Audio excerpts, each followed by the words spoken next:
Yang dimaksud dengan rukun haji itu adalah amalan yang harus dilaksanakan dan tidak boleh ditinggalkan.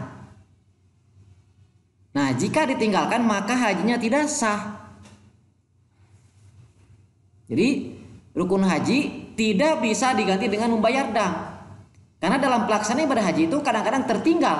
Ada suatu amalan ibadah yang tertinggal, tetapi hajinya bisa sah dengan cara membayar dam. Tapi yang namanya rukun haji tidak bisa. Kalau wajib haji bisa, makanya kalian harus tahu nanti ya, mana yang termasuk rukun haji, mana yang termasuk wajib haji, supaya membedakan apabila ketika melaksanakan ibadah haji tertinggal. Nah, tertinggalnya itu apakah rukun apakah wajib? Rukun gagal total. Ya. Kalau wajib masih sah ngan harus membayar dam. Nah, itulah perbedaan antara rukun dan wajib haji. Jadi singkatnya, rukun mah kalau tertinggal hajinya tidak jadi, tidak sah. Kalau wajib haji apabila tertinggal masih sah, cuman harus membayar dam. Banyak damnya, diantaranya seperti mana? Harus menyembelih seekor kambing. Eta. Ya, paham. Nah, sekarang bagian pokok atau rukun haji ada 6. Ada berapa? Ada 6. Ya, rukun haji. Pertama, ihram. Apa itu yang dimaksud dengan ihram? Ihram itu berniat mengerjakan ibadah haji atau berniat mengerjakan untuk ibadah umroh kalau melaksanakan umroh, yaitu dengan ditandai dengan mengenakan pakaian ihram. Ya, yang berwarna putih dan tidak berjahit bagi laki-laki. Laki-laki tidak berjahit. Jadi yang 2 helai itu kain putih itu ya. Yang satu untuk kain bawahan, yang satu kain atas selendangkan. Kalau perempuan semua tertutup kecuali muka dan telapak tangan seperti ketika akan sholat. Pakaian ihram teh. Jadi muka yang suka pakai cadar nggak boleh. Wah, enak musim-musim corona pakai masker nggak boleh. Jadi harus terbuka dengan telapak tangan. Makanya ketika ihram bagi wanita yang suka pakai sarung tangan, yang suka pakai cadar harus terbuka. Selain itu harus tertutup. Itu ihram, kayak pakaian ihram untuk wanita. Laki-laki cuma 2 helai. Tidak boleh memakai berjahit, tidak boleh memakai selempak, enggak boleh. Selama ihram itu yang namanya laki-laki enggak pakai selempak, itu aja. Enggak pakai peci, enggak pakai topi. Sampai kapan? Sampai tahalul nanti selesai pelaksanaan ibadah haji, baru setelah itu adalah boleh. Makanya harus tahu yang pertama ihram itu seperti itu. Jadi niat mengerjakan ibadah haji ya atau niat mengerjakan ibadah umroh yang ditandai dengan memakai pakaian ihram. Itu. Dari sana mulainya. Nanti ada aturan-aturan kapan kita boleh ihram atau kapan kita boleh niat ibadah haji. Waktunya juga tempatnya ada aturannya nanti. Insya Allah dibahas ke depan ya. Kalau kita sama-sama masih ada umur. Terus rukun yang kedua dari yang 6 selain ihram adalah wukuf di padang Arafah. Ya. Jadi wukuf itulah hadir di padang Arafah. Pada tanggal berapa? Pada tanggal 9 Zulhijjah. Makanya ibadah haji itu beda dengan umroh. Kalau umroh bisa kapan saja, cuman tidak bisa di mana saja. Ya. Kalau ibadah haji jelas ya, tidak bisa kapan saja. Kenapa? Ada waktu-waktu yang sudah ditetapkan untuk pelaksanaan ibadah, termasuk diantaranya adalah apa? Wukuf harus tanggal 9. Sedangkan tanggal 9 Zulhijjah dalam 1 tahun ada berapa? Ya ada satu. Jadi harus mengalami tanggal 9, maka 1 tahun 1 kali. Itu. Adapun waktunya juga ditentukan kapan kita sah melakukan wukuf, yaitu selain tanggal 9 Zulhijjah, yaitu mulai daripada waktu duhur sampai terbit fajar tanggal 10 Zulhijjah. Itu waktunya. Jadi tanggal 9 hadir di padang Arafahnya itu boleh dari kemarin, boleh malam, silakan aja sebelum 9. Cuman yang disebut sah harus mengalami daripada waktu duhur. Akhirnya sampai terbit fajar tanggal 10 Zulhijjah. Jadi wukufnya walaupun sebentar, jadi tapi harus sesuai dengan waktunya. Walaupun lama dari pagi, ternyata jam 11 keluar dari Padang Arafah, umpamakan duhurnya jam 12. Itu tidak termasuk wukuf, tidak jadi. Tapi walaupun sebentar, tapi waktunya sudah pas, walaupun sebentar, jadi. Contoh, ketika pelaksana ibadah haji sakit, dibawa ke rumah sakit.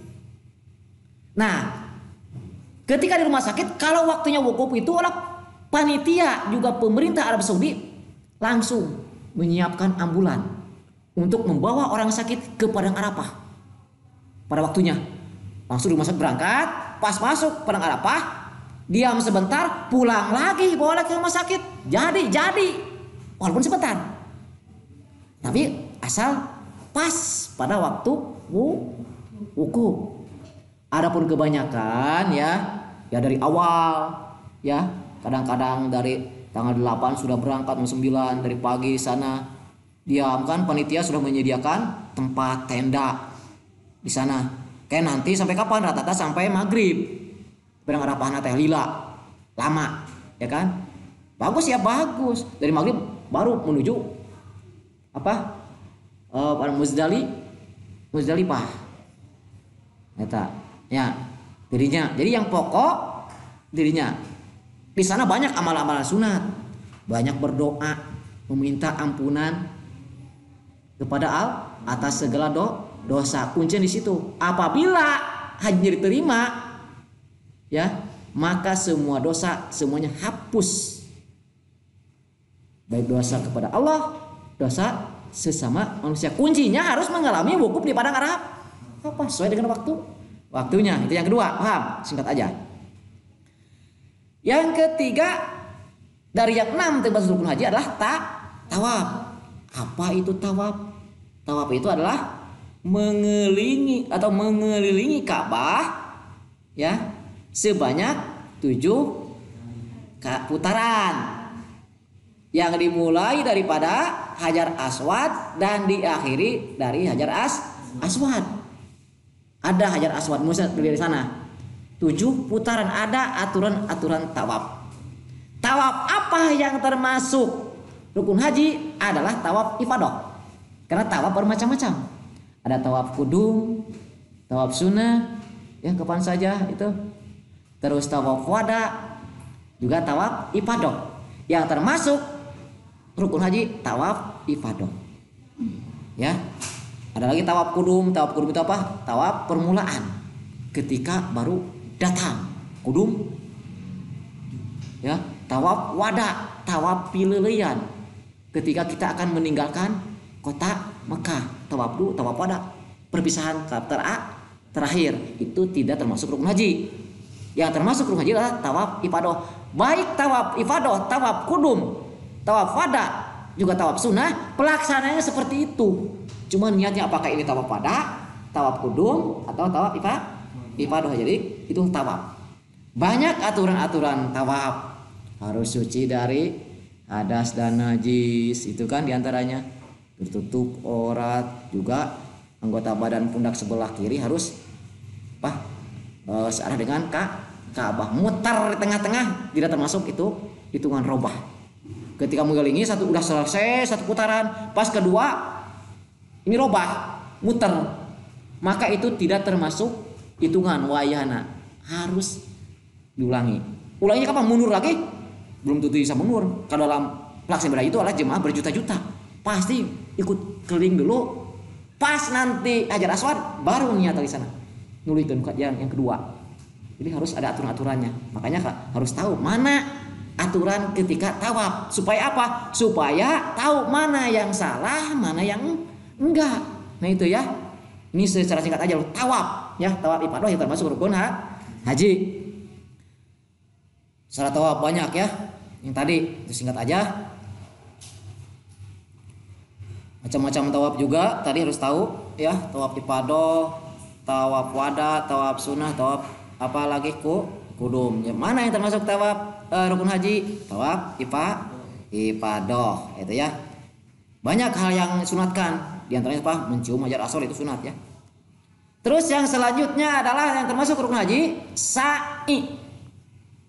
Lain sa'i. Ya. Sa'i.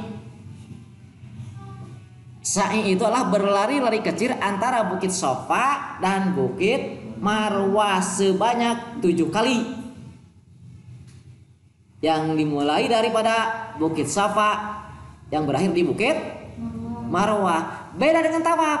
Tawaf dimulai daripada Hajar Aswad, diakhiri Hajar Aswad. Kalau sa'i diawali daripada Bukit Safa, diakhiri Marwah. Jadi satu berangkat itu 1 kali dihitungnya. Jadi bukan dari sini berangkat dari Hajar Safa ke Marwah pulang lagi 1, enggak. Jadi dari Safa ke Marwah 1 kali, dari Marwah ke Safa 2 kali. Terus berarti kalau mulai daripada Bukit Safa, maka jelas kalau 7 kali itu adalah berakhir di Bukit Marwah. Itu pelaksanaan sa'i harus termasuk. Jadi kalau tidak sa'i termasuk haji tidak sah itu ya. Adapun syaratnya sama seperti sa'i itu harus dengan tawaf ya. Di antaranya yang beda itulah Bukit Safa diawali atau dimulai dari Bukit Safa dan diakhiri Bukit Marwah. Dilakukan 7 perjalanan ya. Juga syaratnya sama seperti harus suci dari maksudnya dari hadas atau najis. Juga kalau bacaan doa-doa itu sunat, walaupun diam pun jadi. Jadi ibadah haji mah kebanyakan ibadah apa? Badan. Bacaan-bacaan sunat. Ya kan? Itu. Jadi walaupun tidak hafal bacaan, jadi asal betul niatnya. Dan yang terakhir adalah tahallul. Ya. Tahallul. Apa itu tahallul? Tahallul itu adalah menghalalkan kembali apa yang tadinya dilarang ketika masih dalam keadaan ihram. Karena ketika dalam ihram itu banyak larangan-larangan yang tidak boleh dilakukan. Ya, ke ihram teh. Nah, kalau sudah tahallul maka larangan-larangan ketika ihram sudah halal. Itu ditandai dengan apa? Menggunting sebagian rambut. Biasanya sudah sa'i ya laksananya. Dan juga tertib. Tertib itu apa? Berurutan dari awal sampai akhir, dari ihram sampai tahallul. Tidak bisa tahallul dulu kemudian ihram, enggak bisa. Ya kan harus ihram dengan ibadah haji ya, terus wukuf di Padang Arafah pada tanggal 9 Zulhijjah. Terus apa lagi? Tawaf apa? Ifadah, terus sa'i, terus tahallul, terus 6 macam yang harus dilaksanakan ketika pelaksanaan ibadah haji. Gagal 1, tidak terlaksana 1, maka hajinya gagal juga. Karena rukun haji bagian pokoknya daripada ibadah haji. Apabila tertinggal maka hajinya tidak jadi. Dan juga karena rukun haji tidak bisa diganti dengan dam. Itu paham ya, yang termasuk rukun haji. Selanjutnya ya, yang akan dibahas pada bab haji selain rukun haji adalah wajib haji. Tadi sudah dijelaskan bahwa wajib haji itu adalah amalan-amalan dalam ibadah haji yang dikerjakan, tetapi sah hajinya apabila tetapi sahnya haji tidak tergantung kepada wajib haji. Sekali lagi ya. Jadi wajib haji adalah amalan-amalan dalam ibadah haji yang wajib dikerjakan, tetapi sah tidaknya haji tidak tergantung kepada wajib haji. Ya. Jadi apabila ditinggalkan atau tertinggal haji tetap sah dengan cara mengganti dengan membayar dam atau denda. Yang pertama yang termasuk wajib haji ya, hukum itu wajib. Jadi wajib haji pelaksanaan. Jadi dalam ibadah haji itu ada rukun haji, wajib haji. Ya, bukan yang mewajibkan ibadah haji, bukan itu syarat syarat wajib haji ya mah. Dalam pelaksanaan ibadah haji ada yang namanya wajib haji yang harus dikerjakan. Nah, yang termasuk wajib haji ada 7. Satu, ihram dari mikot. Kalau yang termasuk rukun haji, ihram dengan niat ibadah haji. Kalau yang termasuk wajib haji, ihram dari mikot. Perhatikan ya, sekitar aja. Apa itu sih yang dimaksud dengan mikot? Ya. Jadi mikot itu adalah batas waktu atau tempat yang sudah ditentukan untuk memulai ihram dalam pelaksanaan ibadah haji. Jadi batas waktunya kapan kita boleh niat itu. Tempatnya dari mana? Ada aturan-aturannya, tidak sembarang tempat, tidak sembarang waktu. Itu batas mikot. Ya. Jadi sudah ditentukan pelaksanaan haji. Nah, mikot ada dua macam batas itu. Pertama, mikot zamani. Mikot zamani. Mikot zamani adalah waktu zaman-zaman itu. Waktu sahnya diselenggarakan pekerjaan haji. Jadi orang yang melaksanakan ibadah haji, ia harus melaksanakannya pada waktu-waktu yang telah ditentukan. Jadi tidak dapat dikerjakan pada sembarang waktu. Nah, bolehnya kita niat ibadah haji itu yaitu dimulai daripada awal bulan Syawal. Seandainya orang Indonesia pergi bulan Syawal ke Mekah, langsung ihram untuk haji, sah, boleh. Kan cuman hati-hati, banyak larangan dalam ibadah haji. Syawal, hapi, terayagung, cek semua gitu kan. 3 bulan berarti 2 bulan lebih. 2 bulan lebih harus menghindari larangan. Pakaian juga harus itu. Kalau sudah ihram dari Syawal. Kalau zaman sekarang jarang orang yang melaksanakan ihram dari bulan Syawal, berat. Ya. Kadang-kadang di akhir baru nih niat ihram, itu mikot zamani. Jadi harus tahu kapan kita diperbolehkan untuk niat ibadah haji. Ya, yaitu harus pada bulan Syawal sampai terbit fajar pada tanggal 10 Zulhijjah atau pada akhir pelaksanaan wukuf di padang Arafah. Dari sana kita boleh niat kalau berdasarkan waktu eta mikot zamani. Jadi zaman itu adalah waktu. Zaman Breto. Nah, berarti kan sering mendengar istilah zaman kan, zaman dahulu kala ketika Indonesia dijajah, atau zaman ketika dahulu kala zaman kerajaan, berarti waktu dulu. Sebenarnya kan waktu Breto. Nah, itu bahasa namanya Bareto. Anak-anak sekarang mungkin ya jarang mengenal istilah Bareto. Baheula.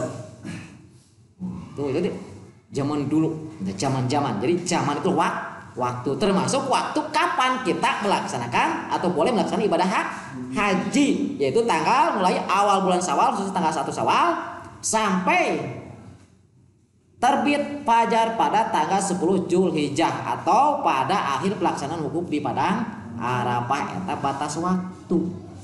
Diperbolehkan niat ibadah haji. Di luar waktu itu maka tidak boleh. Makanya haji tidak boleh haji umroh, ya kan? Ada waktu tertentu. Yang kedua, mikot makani. Batas tempat. Tempatnya di mana ketika niat ibadah haji itu dengan memakai ihram teh. Nah, di sini tergantung dia datangnya dari mana, berangkatnya dari mana. Yang jelas mikot makan itulah tempat memulai ihram bagi orang yang hendak mengerjakan ibadah haji atau orang yang melaksanakan ibadah umrah. Ada beberapa tempat, banyak.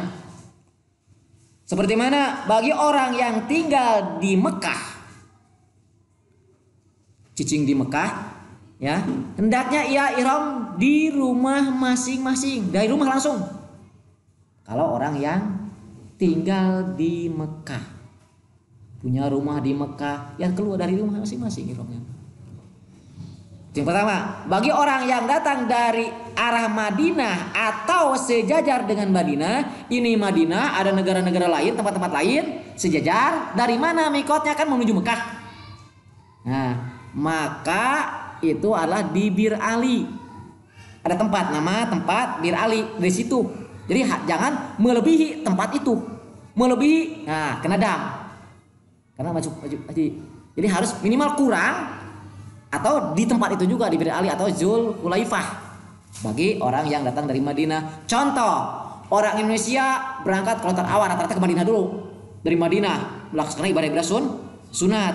Ketika akan melaksanakan ibadah haji, berangkat ke Mekah. Berarti datangnya dari Madinah walaupun orang Indonesia.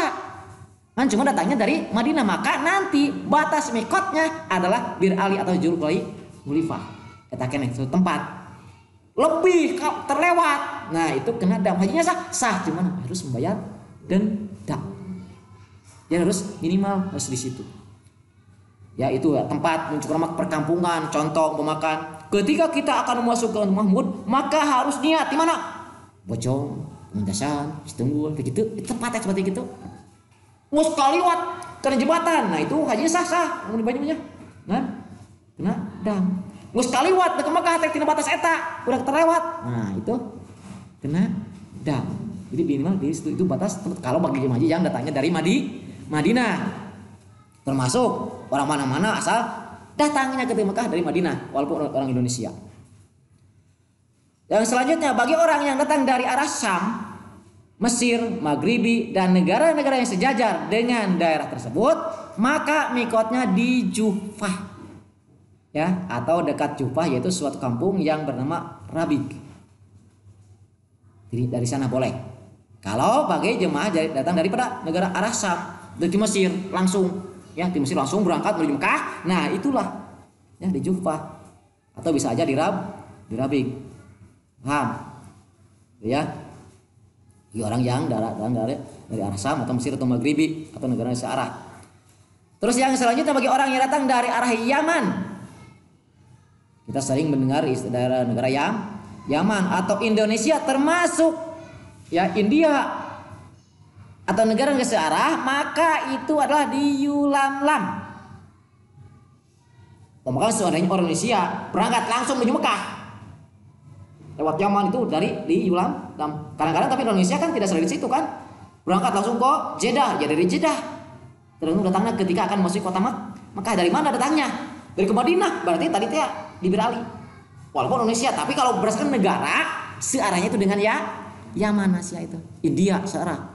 Ya. Maka dari situ. Ya, di mana? Yulamlam.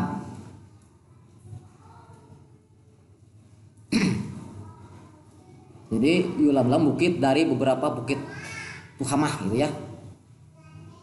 Kalau rata-rata jamaah haji yang menaiki kapal laut. Kalau sekarang zamannya jarang kapal laut ya kan, kapal udara, kapal terbang, ya. Memakai burung Garuda, ya kapal Garuda. Terus bagi orang yang datang dari arah Nazil, ya negeri Hijaz atau negara yang sejarah dengan daerah tersebut, maka mikotnya di Kornul Manazil, juga sama nama tempat. Terus bagi jemaah yang datang dari arah Irak atau negara yang sejajar dengan Irak, ya maka mikotnya di Zatu Irkin. Nah itu tempat-tempat apa untuk memulai niat ibadah haji ihram. Jadi tidak boleh melewati daerah tersebut, minimal kurang atau di tempat itu juga. Nanti ya. Itu yang diantaranya yang termasuk mikot. Terus apalagi yang termasuk wajib haji? Mabit di Muzdalifah, bermalam di Muzdalifah ya. Terus di Mina melontar Jumratul Aqobah pada tanggal 10 Zulhijjah. Ya, terus melontar Jumratul Ula, Wusta dan Aqobah pada tanggal 11, 12 dan 13 bulan Zulhijjah. Juga menjauhi diri dari larangan ihram, dan juga yang termasuk wajib haji adalah tawaf wada, tawaf perpisahan. Itu yang termasuk wajib haji. Jadi singkatnya yang termasuk wajib haji itu ya pertama ihram dari mikot. Terus yang kedua hadir di Muzdalifah atau mabit Muzdalifah, mabit di Mina atau bermalam di Mina, ya kan? Melontar Jumratul Aqabah pada tanggal 10 Zulhijjah, melontar Jumratul Ula, Wusta dan Aqabah pada tanggal 11, 12 dan 13 bulan Zulhijjah. Jadi mulai tanggal 11 itu 3 jumroh yang harus dilaksanakan. Kalau tanggal 10 hanya 1, itu Jumratul Aqabah, menjauhi daripada larangan ibadah haji, juga tawaf wada. Itu diantaranya termasuk apa? Wajib haji. Nah, berarti dalam ibadah haji itu ada rukun, ada wajib. Kalau rukun itu apabila tertinggal hajinya tidak sah dan tidak bisa diganti dengan dam. Kalau wajib haji, hajinya sah apabila tertinggal itu, tetapi harus membayar dam. Ya, itu diantaranya pembahasan untuk kali ini.